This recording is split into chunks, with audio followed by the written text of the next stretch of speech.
Hi guys, today I'm going to show you how to change the light bulbs for the Z3, all the same for the back end. Let's see. As you can see, one of my real taillights went out, so I wanted to show you how easy it is to change any real bulb on the Z3. Open the trunk and inside you have these panels, one on each side.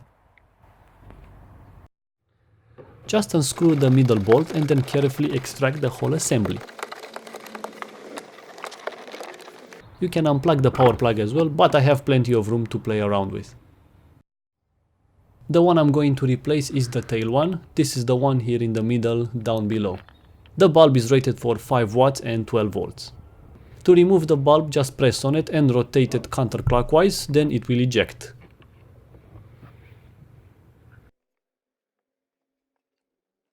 Make a quick test to be sure that it works.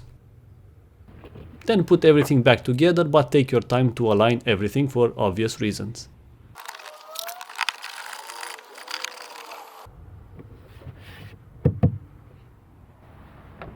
One final test and we are all set.